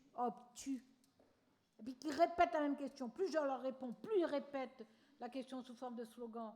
J'ai eu ça. Et puis au bout d'une heure et demie, ça se dissout. Ils se rendent compte qu'ils n'ont plus d'arguments. Ils se rendent compte que ce qu'ils disent n'est pas démontré. Voilà. Donc il faut faire cet effort-là. Ça n'est pas acquis. Ça n'est pas gagné d'avance, mais il faut arriver à faire cet effort-là. Donc il nous faut parler autour de nous. Il faut dire aux gens, voilà, est-ce que ça a un sens? Quand on vous dit qu'on sanctionne, alors on nous dit, ouais, mais les gens qui pourrissent la vie dans les banlieues, etc., c'est des petits voyous qui pourrissent la vie des gens pauvres, etc., c'est inadmissible. Bien sûr, c'est inadmissible. Sauf que s'ils sont des petits voyous, il faut en faire des non-voyous. Il ne faut pas les laisser à 18 ans ou à 20 ans. Il ne faut pas leur laisser croire qu'ils vont passer 40 ans de leur vie à commettre des actes délictueux. Donc il faut les rattraper. Et c'est la responsabilité de la société. Enfin, nous, adultes, on doit être capables de rattraper les jeunes qui flanchent ou qui font des bêtises. Sinon, l'échec, c'est le nôtre. On ne peut pas regarder la société, justement, les pauvres, mais même les pas pauvres non plus. On ne peut pas les regarder et leur dire « Ah oui, les délinquants, voilà, ils sont de plus en plus violents, de plus en plus tôt. » Même s'il y a un cas sur 50 000, sinon plus. Mais ils sont de plus en plus, c'est un discours, etc. Et puis voilà, il y a qu'à... Sauf qu'on est dans un état de droit. Et lorsqu'on fait croire aux gens qu'en mettant quelqu'un en prison pendant 3 mois, on les a débarrassés de la personne. On se moque de ces gens-là. Ce qui est extraordinaire, c'est qu'il y a des gens qui continuent encore à croire que la meilleure solution, c'est qu'on mette en prison pendant 3 mois. Sauf que l'autre, il est parti pendant 3 mois, il a juste disparu du quartier pendant 3 mois. Et puis il revient, la plupart du temps, malheureusement, il revient en caïd. Moi, je préfère l'attraper, soit le confier à une famille d'accueil, selon l'acte qu'il a commis, soit le mettre dans un foyer, le mettre dans un cadre, lui imposer des mesures, le contrôler, lui mettre un éducateur sur le dos et lui faire comprendre qu'il faut arrêter là ce qu'il est en train de faire. Moi, je préfère ça. Je me sens plus responsable de faire ça que de faire croire aux gens que je les débarrasse de quelqu'un alors que 3 mois après, il revient et puis il roule des mécaniques. Et puis il a appris 2-3 choses là à l'intérieur. Voilà. Donc il faut arriver à expliquer ça aux gens. On protège davantage la société par des décisions responsables et efficaces qui responsabilisent les gens qu'en faisant de la démagogie et en sortant les gens de leur regard pendant 3 mois. Voilà. Donc, mais c'est une bataille, mais elle est belle. Hein? Elle est belle. Hein? Moi, j'aurais bien été contente de la conduire à votre âge. Hein? Donc, j'espère que vous allez la mener, cette bataille. Comment agir? La prison, oui, non, mais vous avez raison, sur le discours sur la prison, mais bon, la prison est une institution, il faut qu'elle le redevienne. L'UNEF sur les jeunes. Alors, c'est vrai, j'ai parlé rapidement tout à l'heure du travail interministériel que nous effectuons. J'avais 2 motifs, parce qu'il y a pratiquement 1 an et demi, j'ai commencé assez tôt le travail interministériel. J'avais 2 motifs à cela. Le premier, c'est que je n'ai jamais considéré qu'une personne s'isole par un acte, par un fait ou par un état à un moment donné. C'est pour ça que je considère qu'un détenu reste une personne, un citoyen. C'est pour ça que je considère qu'une victime n'est pas vouée à être victime toute sa vie. Ça s'appelle de l'essentialisation. Regarder une personne et dire la personne qui est en face de moi, elle est une victime, point barre, et que je ne vois rien d'autre. Je ne vois pas son parcours, je ne vois pas ses qualités personnelles, je ne vois pas sa sensibilité, je vois sa souffrance, mais je ne vois pas sa sensibilité. Je ne vois pas son potentiel, ses ressources internes qui vont l'aider à dépasser ce moment extrêmement difficile de l'état de victime. Je ne vois pas son parcours professionnel, je ne vois pas ce qu'elle est capable de donner aux autres, je ne vois pas qu'elle est capable de se dépasser tout en étant victime, d'être généreuse et d'aller aider les autres. Ça, c'est de l'essentialisme. Voilà, elle est enfermée, elle a une seule identité victime. Moi, je ne considère pas ça, je refuse de le considérer comme ça. Respect pour les victimes, conscience de la souffrance, conscience de l'impuissance vis-à-vis de la souffrance, que l'acte de justice doit réparer, mais il répare symboliquement, il répare matériellement, il ne répare pas absolument, mais cette réparation est néanmoins nécessaire. Mais c'est en face de moi une personne, pas une victime. En face de moi, c'est un détenu, pas quelqu'un qui, à vie, est perdu du fait d'un acte accompli à un moment de sa vie. Donc ça, c'est la première raison. Ça veut dire que cette personne ne peut pas avoir affaire qu'à la justice. Il faut qu'elle ait affaire à l'éducation nationale. Il faut qu'elle ait affaire au ministère de la Santé. Il faut qu'elle ait affaire au ministère de Logement lorsqu'elle sortira. Donc ça, c'est la première motivation. La deuxième, elle est très pragmatique, je vais dire. Compte tenu des limites de mon budget, je me suis dit que si j'arrivais à faire en sorte que les budgets des autres servent, ça ne sort pas d'ici, mais en tout cas, ça donne de meilleurs résultats, donc c'est mieux pour tout le monde, y compris pour tout le gouvernement. Bon. Mais en tout cas, faire prendre en charge les personnes placées sous main de justice par le ministère du Logement, par le ministère de lutte contre la pauvreté et l'exclusion, par le ministère de l'éducation éducative, de la réussite éducative, par le ministère de la Culture. On fait de très belles choses avec le ministère de la Culture. Tout cela, ça permet évidemment de reconsidérer la personne dans son intégrité de personne, donc totale, et en même temps d'apporter des réponses pratiques plus efficaces. Alors, nous allons au-delà de l'interministériel, nous mobilisons les collectivités territoriales. Et nous avons déjà des conventions, cher porte-parole de l'UNEF, je ne crois pas que vous m'ayez dit votre prénom. Nous avons déjà des conventions avec plusieurs régions. Nous avons des conventions sur la préparation du DAUE, des diplômes d'accès, oui, DAUE. Nous avons des conventions de bourse Nous avons des conventions sur la préparation de la validation des acquis d'expérience, la VAE. Nous avons toute une série de conventions avec plusieurs régions. Et nous avons conduit une expérimentation avec 2 régions, la région Aquitaine et la région Pays de Loire, une expérimentation sur la formation professionnelle qui a donné de très bons résultats et que nous généralisons dans le cadre de la loi de la fonction publique. Nous généralisons sur l'ensemble du territoire. Donc nous le faisons. Quant à la question que vous avez posée au courrier que vous avez envoyé, je vais vérifier parce que j'ai quelques conseillers avec moi qui, au lieu d'aller au cinéma, sont assis ici, qui vous écoutent et qui donc vont veiller à ce que nous vous apportions une réponse si dans votre courrier vous avez posé des questions précises. Mais voilà la réponse générale. Nous sommes conscients, effectivement, je le disais tout à l'heure d'ailleurs, le taux d'illettrisme est beaucoup plus élevé dans la population carcérale que dans la population générale. Donc forcément, si on veut travailler à la réinsertion, il faut faire en sorte que ces personnes acquièrent une alphabétisation d'une part et un niveau de qualification, si possible. Ça dépend évidemment du temps qu'elles passent dans nos établissements. Merci beaucoup. Est-ce que nous avons encore le temps d'une série de questions? Moi, je peux rester avec vous toute la nuit. Ah bah c'est parfait. Restons. Alors, voilà, je vois des mains se lever. N'hésitez pas, il y a des gens dont... on va faire une question en bas et une question en haut pour alterner. Bonjour, bonjour Madame Taubira. Je vais vous poser une question sur la justice, mais avant, je voulais juste vous faire... Faut-il ? Ici, je suis là. Pardon. Bonjour. Vous avez gâché mon effet dramatique. Avant de poser ma question sur votre texte, qui est un texte important, je voulais juste vous faire part d'un ressenti personnel vis-à-vis de choses qui se passent en ce moment. Je pense qu'ici, tout le monde ici, au courant de l'actualité, on a tous vu ce qui s'était passé. Et en tant que citoyen, en tant qu'élève de Sciences Po, je ne vous parle pas en tant que militant de gauche ou même de droite, juste, c'est important quand même, je trouve, qu'un représentant du corps étudiant dise que vous avez quand même réagi d'une manière assez exemplaire et assez digne. Voilà, peu importe qu'on soit de gauche et de droite. Donc, voilà.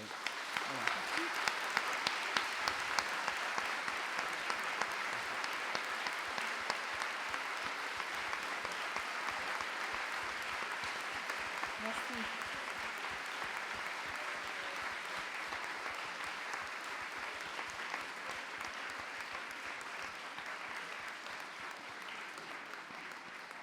Donc bravo et merci pour ça, c'est important pour des jeunes comme nous. Bon, maintenant ma question sur le texte. Voilà, alors vous avez tout à l'heure parlé de l'idée en fait de la relation qui est nécessaire entre un magistrat qui a le pouvoir de condamner quelqu'un et la personne qui juge. C'est une idée qui semble juste, c'est une idée qui relève presque du bon sens. Bon, c'est vrai que voilà, quelqu'un qui a un tel pouvoir devrait connaître la personne qu'il a en face de lui. Alors en fait, je connais un peu le milieu des tribunaux pour avoir des membres de ma famille qui travaillent, et c'est un milieu qui est caractérisé par des procédures qui sont très longues, par des dossiers qui s'accumulent, des manques de moyens, des manques de personnes, des manques de temps, des manques de budget. Je voulais donc vous demander si vous pensez que la justice française a les moyens de mettre en place une telle procédure qui semble juste, mais qui est aussi qui a besoin de moyens humains, des moyens de temps et des moyens aussi financiers. Merci. Merci beaucoup. Je crois qu'il y a une question en haut. On va en prendre 3-4 si cela vous convient. Oui, bonsoir Madame la Ministre. Moi j'avais une question un peu plus concrète sur la conférence de consensus. Quelles sont celles des 12 préconisations qui ont été retenues? Et notamment, y a-t-il une place pour la peine de probation qui a été préconisée par le Conseil de l'Europe? Est-ce que vous l'intégrez dans votre réforme? Par ailleurs, sur la rétention de sûreté, vous disiez que votre réforme ne comprend pas la rétention de sûreté. Est-ce que cela signifie que la loi de 2008, qui doit rentrer en application en 2023, va quand même rentrer en application, va quand même rentrer en vigueur, et que cette rétention de sûreté sera appliquée? Merci. Merci beaucoup. Une autre question de la salle en bas. Je vois là-bas une main qui se lève. Bonsoir Madame la Ministre. Tout d'abord, je voulais aussi vous faire un petit message en tant que membre du corps étudiant.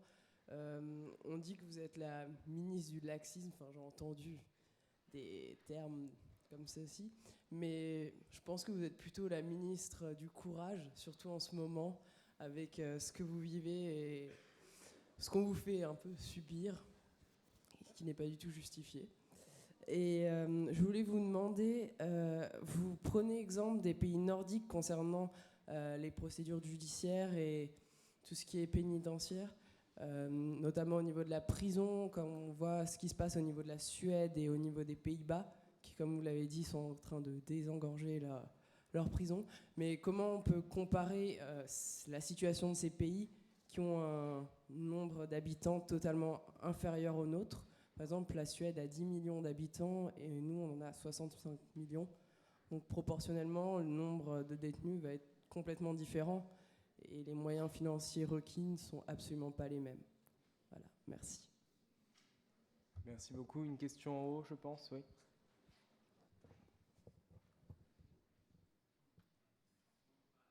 On m'entend, non? C'est bon. Oui, bonjour Madame la Ministre. Tout d'abord, je voulais aussi, comme ça a déjà été fait, saluer la dignité avec laquelle vous êtes sorti de cette situation. C'est un peu répétitif. Je voulais poser pour ma part une question assez concrète. Est-ce qu'on pourrait imaginer à court terme un projet de loi concernant l'égalité des chances dans le monde du travail, parce que c'est un sujet qui est de société directement. Pour illustrer avec un cas concret, on a l'exemple donc de la photo qu'on retrouve sur les CV. Est-ce que vous pensez que à court terme, ça pourrait être possible justement de réformer ce monde du travail dans ce domaine-là? Merci. Merci pour cette question un peu plus large que le champ pénal, mais je vous laisse le soin de répondre à ces 4 questions.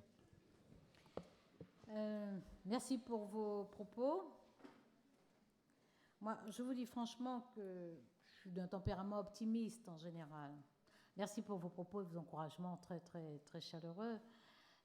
Je suis d'un tempérament optimiste, mais c'est un optimisme qui est nourri par la réalité constamment. Je veux dire, lorsque je passe une soirée avec vous, vraiment, l'intérêt que vous portez à des sujets aussi lourds, aussi difficiles, la façon dont, très sérieusement, vous les étudiez, la clairvoyance avec laquelle vous interrogez, moi je me dis qu'un pays qui a une jeunesse pareille,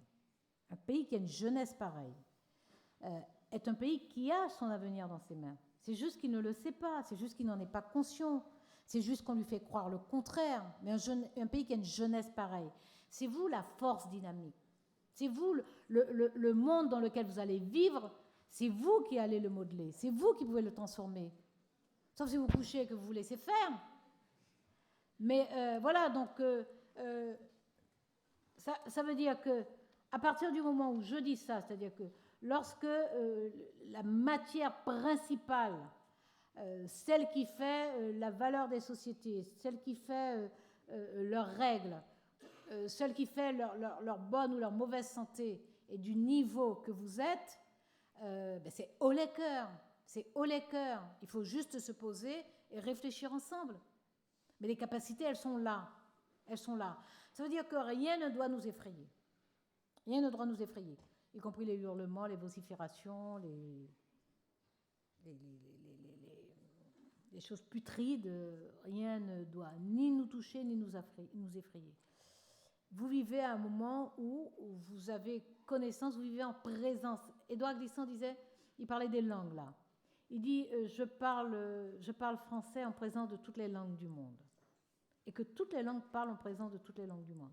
C'est-à-dire qu'il y a forcément une porosité, parce qu'aujourd'hui, nous vivons une époque où nous avons conscience du monde. Nous savons ce qui se passe dans le monde. Nous savons comment évolue le monde. Nous savons où sont les inégalités, où sont les injustices. Nous savons ce que c'est que les régimes autoritaires, les régimes dictatoriaux. Nous savons ce que signifient les abus. Nous savons donc ce que c'est que la liberté, ce que sont les libertés individuelles, ce que sont les libertés publiques. Et nous pouvons être attachés à des choses, et nous sommes attachés à des choses. Et ces choses-là, nous devons les faire vivre. Elles ne sont pas dans des pages jaunies de livres de siècles passés. Nous devons les faire vivre. Par conséquent, aussi bien dans ce cas sur le projet de prévention de la récidive que pour lutter contre les discriminations dans le monde professionnel, nous savons qu'il y a des choses qui sont inacceptables. Que personne ne peut construire une philosophie, une théorie, une doctrine pour nous les faire accepter. À partir de ce moment-là, nous devons nous battre pour que ces choses-là n'aient pas lieu. Alors j'admets que ça n'est pas simple, et que dans les sociétés, il y a des moments d'acceptabilité et des niveaux différents. Concernant, pour répondre aux questions très précisément au fur et à mesure, enfin dans l'ordre, concernant la conférence de consensus et la peine de probation. Oui, la peine de probation est recommandée par le Conseil de l'Europe, depuis 1992 d'ailleurs, il me semble. J'essaie de regarder, mais ne me regardez pas. Bon, peu importe, ça fait rien. Vous allez vérifier, il me semble que c'est depuis 1992. Elle prend des formes différentes, mais elle est recommandée par le Conseil de l'Europe. Elle a eu des formes différentes dans différents pays. Objectivement, franchement, elle a fonctionné partout. Alors, elle fonctionne différemment. Je ne compare pas ce qui se fait en Suède. Je dis, regardez ce qu'a donné cette peine de probation en Suède. De la même façon que on a fait venir des universitaires canadiens. On regarde ce qui se fait ailleurs. Mais je suis la première à dire, je l'ai dit publiquement à l'époque de la conférence de consensus, attention, ce qui fonctionne ailleurs fonctionne sur la base de la réalité d'ailleurs. Et ce qu'on doit comprendre, c'est dans quel contexte historique, dans quel environnement culturel, selon quels codes sociaux et selon quel mécanisme une mesure a fonctionné dans une société à un moment donné. Et donc, il ne s'agit pas de transposer ce qui fonctionne ailleurs, ici en France. J'ai toujours été clair là-dessus. Il s'agit, en comprenant la cohérence et la dynamique de ce qui a fonctionné ailleurs, de penser notre propre cohérence et notre propre dynamique. Donc, effectivement, je ne suis pas en train de dire que parce que la Suède, aujourd'hui, est en train de constater que sa peine de probation a tellement fonctionné qu'elle est en train de fermer des établissements pénitentiaires, que nous arriverons là. Mais je dis que est-ce que les Français seraient incapables, eux, de faire en sorte qu'une peine qui est exécutée dans la cité, dans la ville, ne soit pas une peine efficace? Est-ce que les Français ne soient pas capables d'obtenir ça? Bon, je dis oui. Ça va être difficile parce qu'on n'aurait pas été au bout de ces 10 années d'entraînement, ça aurait été plus facile. Ce sera plus difficile, mais c'est possible. Lorsque ça va commencer à fonctionner, lorsqu'on va voir les résultats, lorsque des personnes qui vont s'en sortir vont justement aller aider d'autres, comme on voit des gens qui sortent de prison, qui pendant la prison ont préparé des diplômes, ont appris à écrire, ont fait des choses extraordinaires, à la sortie viennent consacrer du temps à ceux qui sont détenus, on aura la même chose. Ceux qui seront passés par la peine de contrainte pénale et qui auront vu comment ça les a aidés d'avoir quelqu'un qui les accompagne, d'avoir des interdictions et des obligations à respecter, de voir que lorsqu'ils allaient flancher, il y a quelqu'un qui leur a dit « Attention, vous devez respecter ça, sinon vous savez bien ce que vous risquez ». Ces personnes-là, par gratitude, il va s'en trouver qui vont aider, qui vont démontrer. Donc moi, je reste optimiste là aussi. Je pense qu'on va y arriver. Il faut simplement qu'on arrive à les mettre en œuvre. Une fois que ce sera mis en œuvre, ça va fonctionner ici, comme ça a fonctionné ailleurs, pas sur les mêmes bases, mais par rapport à notre culture, par rapport à notre histoire, par rapport à nos concepts philosophiques. Alors, c'est vrai qu'il n'y a pas les mêmes moyens, mais on peut presque dire aussi, il faudrait peut-être comparer budget par budget, mais quand la population est plus petite, la masse de prélèvement fiscal aussi est plus faible. Hein. Bon, on pourrait dire ça aussi. Mais la question des moyens est incontestablement une question importante. C'est bien pour ça que nous avons décidé d'augmenter le corps des conseillers d'insertion et de probation. Nous avons annoncé la création d'1 millier d'emplois pour les services pénitentiaires d'insertion et de probation. C'est un service qui regroupe moins de 4000 personnes. C'est-à-dire qu'en 3 ans, nous allons renforcer de 1000 personnes, 1000 professionnels, un service qui comprend aujourd'hui moins de 4000 professionnels. C'est un effort incontestable, mais nous pensons qu'effectivement, va reposer sur les épaules de ces conseillers spécialisés la réussite de cette contrainte pénale. Les moyens de la justice, non, ils ne sont pas suffisants. Ils ne sont pas suffisants depuis très longtemps. La France est très mal classée dans la nomenclature européenne, du Conseil de l'Europe justement. C'est un travail qui est fait tous les 2 ans par la CEPEJ.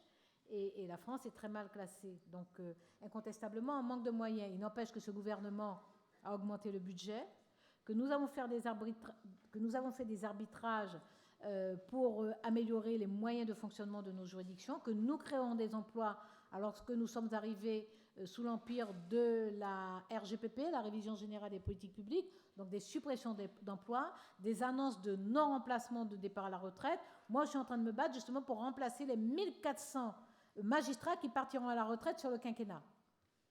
Donc, j'ouvre des postes pour l'entrée dans la magistrature. Nous faisons des recrutements latéraux.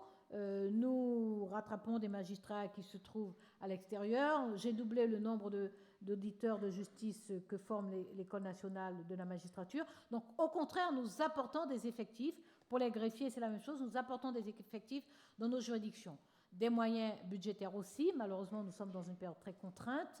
Et puis, nous travaillons sur les méthodes et les conditions de travail. Et cet après-midi, avant de venir chez vous, j'étais à Nanterre devant la conférence des présidents de tribunaux de grande instance.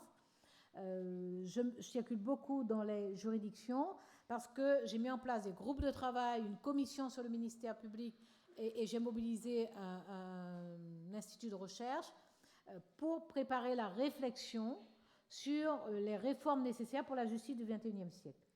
Donc nous travaillons aussi sur les méthodes. Il faut changer les conditions de travail, il faut changer les méthodes, il faut redéfinir le périmètre des missions et des obligations des uns et des autres, des magistrats du siège, des magistrats du parquet, des greffiers, des fonctionnaires. Il faut rationaliser tout ça, parce que ces dernières années, avec la multiplication des lois, on a multiplié les fonctions, on a multiplié les obligations, on a fait éclater les missions, et en même temps, on a réduit les effectifs, on a réduit les budgets. Donc nous sommes en train de faire l'inverse. Rationaliser, moderniser, améliorer les dotations budgétaires et travailler ensemble sur les méthodes de travail. Parce qu'effectivement, les conséquences, c'est des délais très longs, donc c'est très préjudiciable pour le justiciable. Les conséquences, c'est une surcharge de travail, de la fatigue, du stress, donc du doute aussi sur la mission, sur le sens de la mission exécutée. Donc nous sommes en train de travailler sur tout cela. Ça fonctionne plutôt bien. C'est sûrement un papier pour me dire qu'il me reste 5 minutes. Ah, c'était pas ça. Ça me confirmait que c'est 1992, le Conseil de l'Europe. Merci.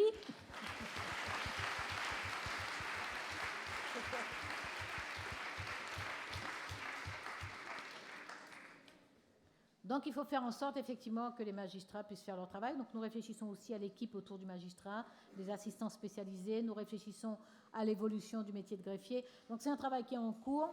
Je vous informe d'ailleurs que le 11 et le 12 janvier, à la Maison de l'UNESCO, j'organise un grand débat national sur la réforme de la justice pour le XXIe siècle. Donc vous pouvez venir parce que ce sera ouvert à des universitaires et à des étudiants, à la société civile. Vous pouvez venir. Et là, il y aura la restitution de tous les groupes de travail sur le magistrat du XXIe siècle, sur l'office du juge, sur la juridiction du XXIe siècle, sur le tribunal de première instance, sur la modernisation des parquets. Il y aura ces restitutions. Ça va vous instruire pour vous, les juristes, qui vous intéressez à ces questions tout à fait contemporaines. Sur la rétention de sûreté, donc je vous disais que nous l'avions mis dans le texte avec les interministériels, il est sorti du texte. Sur la base d'un argument qui n'est pas absurde, parce que l'argument consiste à dire c'est un texte sur les délits. Évidemment, la rétention de sûreté concerne les crimes. Donc, il y a la cohérence du texte appelle à rester sur des mesures qui concernent les délits. Donc, ça n'est pas absurde. Je ne doute pas que d'ici là, la disposition sera abrogée. Parce que à part ceux qui nous font des espèces de trucs monomaniaques, il n'y a pas grand monde pour expliquer le bien fondé de cette disposition. Par contre, nous faisons en sorte, il y a un plan sur l'hospitalisation d'office, sur les unités hospitalières, sur les soins. Nous faisons le contraire de la majorité précédente, c'est-à-dire nous faisons en sorte que des personnes qui ont besoin de soins soient prises en charge par ces soins, que ces soins soient contrôlés et évalués. Nous faisons en sorte que les personnes, parce qu'il y a des personnes qui sont malades, qui se retrouvent dans nos établissements pénitentiaires, leur pathologie s'aggrave, parce que le milieu carcéral, il n'est pas fait pour améliorer l'état des personnes malades, et donc ces personnes deviennent plus dangereuses après. Donc effectivement, c'est plus simple de se dire, elles sont plus dangereuses, donc on les enferme à vie. Nous estimons qu'il faut soigner les gens. Quand les gens sont malades, il faut les soigner. Donc ça suppose un certain nombre de décisions. Merci de me dire que je suis la ministre du courage, mais je n'ai pas grand mérite quand j'ai sous les yeux une jeunesse de votre qualité.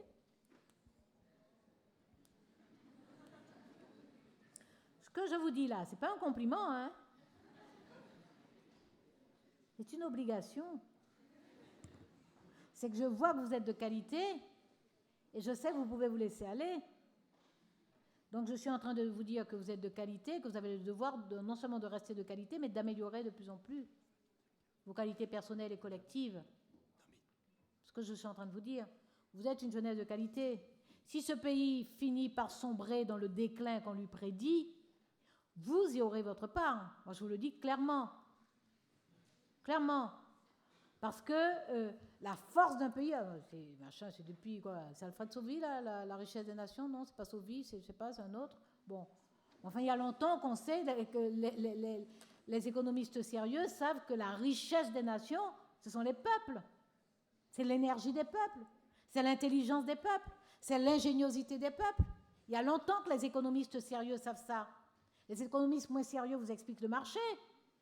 Les économistes sérieux, ils vous disent depuis très longtemps, la richesse des nations, ce sont les peuples.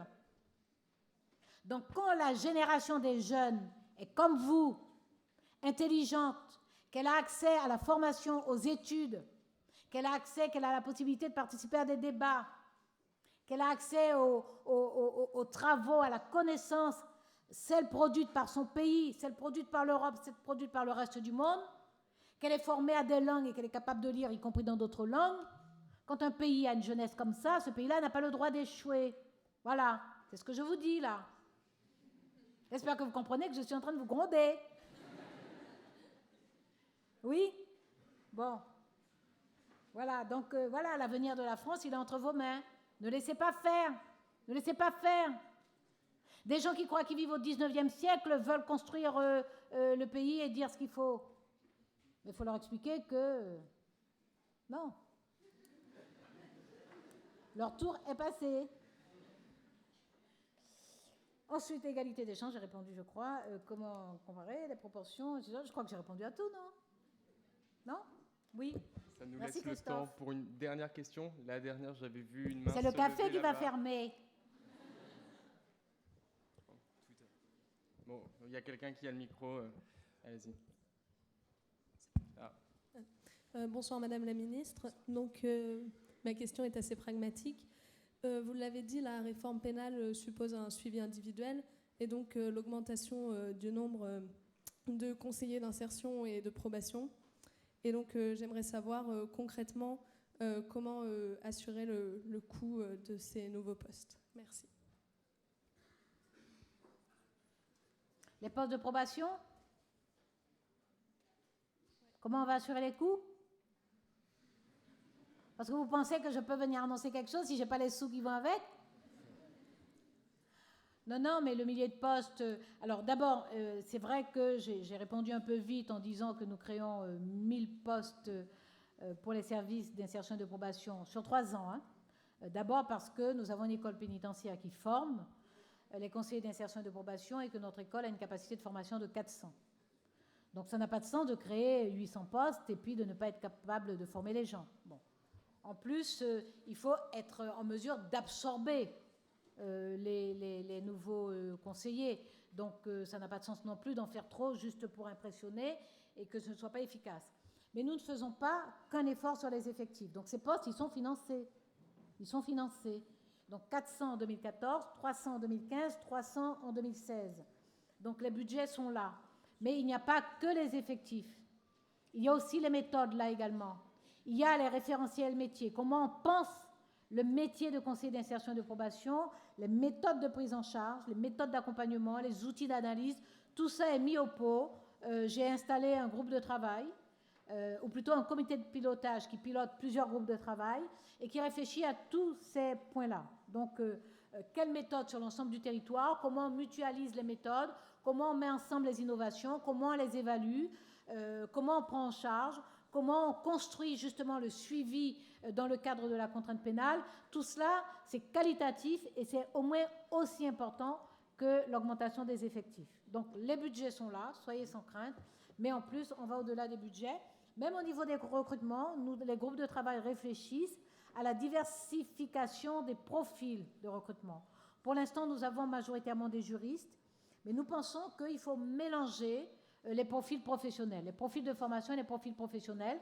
Donc nous travaillons à ces aspects-là aussi pour additionner des métiers différents. Donc c'est vraiment penser tout cela. Protection. Merci beaucoup. Je peux conclure, c'est fini, c'est ça? Avant qu'on aille prendre un pot, un chocolat chaud pour moi. Ou aller au cinéma pour ceux qui le souhaitent, comme vous l'avez annoncé. Oui, au cinéma, vous allez comme moi dans les salles d'arrêt d'essai, là, où on reprend les vieux films d'avant ma naissance. Il y a de vraies merveilles, hein. Cinéma français, cinéma italien, cinéma américain aussi. Les films en noir et blanc, il y a de vrais bijoux. Donc, et puis, il faut soutenir les salles d'arrêt d'essai. Mais en plus de ça, depuis que je suis étudiante, je fais ça. Moi, je voulais juste vous dire, nous avons traité ce soir d'un sujet difficile et délicat. Je vous ai invité, c'est très sérieux, quand je vous ai invité à aller voir vos députés. Je vous invite en plus à organiser des débats là où vous vivez, à circuler vous-même, parce que le savoir se partage. La force du savoir, c'est de se partager. Parce que lui-même, il s'enrichit dans le partage. Moi-même, en vous écoutant, en écoutant vos questions, en écoutant aussi vos insatisfactions, je m'enrichis, je puise aussi de la force. Je n'épie quand je dis que, bon, moi aussi, j'ai des insatisfactions. Mais le fait que vous mainteniez les vôtres, ça me soutient, moi aussi. Donc, la force du savoir, c'est vraiment le partage. C'est l'échanger avec les autres, c'est le donner avec aux autres, c'est le partager avec les autres. C'est comme ça qu'on l'enrichit, c'est comme ça qu'on donne aux autres, c'est comme ça qu'on grandit ensemble. Donc c'est un sujet sensible, c'est un sujet d'autant plus sensible que, je le répète, on sort de 10 ans d'endoctrinement, mais d'endoctrinement infâme, infâme. On a appris aux Français à ne plus penser. On leur a appris à renoncer à la raison et au raisonnement. Alors que c'est le peuple et c'est la société, c'est le pays, c'est la culture de la raison et du raisonnement. C'est le pays de Descartes. Un pays qui aime raisonner, ratiociner même. Et puis ces 10 derniers, on lui a fait comprendre qu'il ne savait pas raisonner, qu'il n'avait plus l'esprit critique, qu'il n'avait plus de sens critique, qu'il n'avait plus d'autonomie de pensée, qu'il n'avait plus d'indépendance d'esprit. On a fait croire aux Français qu'ils étaient devenus un peuple docile, qui raisonne en binaire, gentil, méchant, oui, non, blanc, noir. Ça les reprend. On leur a fait croire ça. Ce n'est pas la réalité de ce peuple. Sur le temps long, ce n'est pas sa réalité. Il y a eu des périodes où il s'est laissé enfermer. Ça a toujours été des périodes courtes. L'histoire de ce peuple, dans le temps long, c'est l'histoire de gens qui aiment débattre. C'est l'histoire de gens qui aiment discuter. C'est l'histoire de gens qui aiment presque dans la rue écrire les lois. C'est l'histoire d'un peuple qui passe son temps à contester les pouvoirs abusifs. C'est ça l'histoire du peuple français. Donc il faut retrouver cette histoire-là. Il faut retrouver cet héritage-là. Il faut retrouver cette filiation-là. Et d'ailleurs, c'est Montesquieu qui disait, et ça vaut pour notre texte de loi, qui est un texte à dispute et à discussion et à fâcherie, assumez d'aller devant des avis différents, à condition que ce soit des avis, à condition que ce soit argumenté, à condition que quand vous dites, au lieu de dire Taubira elle est laxiste, Taubira elle est angélique, Taubira elle est ci, elle est ça, elle est même autre chose, au lieu de dire ça, qu'ils argumentent, s'ils ne sont pas d'accord, qu'ils argumentent et qu'ils démontrent. Habermas dit que dans les sociétés plurielles, il y a des différends non solubles. C'est-à-dire qu'il y a des choses, moi j'ai cherché le consensus, on l'a obtenu avec le comité d'organisation et le jury de consensus, mais il faut essayer de construire maintenant le consensus dans la société. Mais Habermas dit très clairement que dans les sociétés plurielles, il y a des différends non solubles. Il y a des sujets sur lesquels ce n'est pas la peine de rêver, on n'aura pas de consensus. Bon, on peut essayer de le construire, mais on sait qu'il y a des choses. Mais simplement, l'éthique communicationnelle, c'est-à-dire l'éthique, la haute morale selon laquelle on débat, elle suppose que chacun vienne avec ses meilleurs arguments. Donc des arguments. Vienne avec ses meilleurs arguments. Et c'est Montesquieu, Habermas, il est allemand. Montesquieu, français. L'esprit des lois, la séparation la démocratie, la séparation des pouvoirs, il faut que le pouvoir arrête le pouvoir. D'accord? Donc, le pouvoir de la justice doit arrêter le pouvoir politique, et inversement. Mais Montesquieu disait que lorsque dans un pays, on n'entend aucun bruit, ni aucune discussion, c'est que la liberté n'y est pas. Donc sur ce texte, comme sur d'autres, acceptez la discussion, acceptez le débat, acceptez la controverse. C'est ça la vitalité de la démocratie. Parce que si on n'entend aucun bruit, ni aucune discussion, c'est que la liberté n'y est pas. Et quand la liberté n'y est pas, la vôtre est en danger. Merci pour ce soir.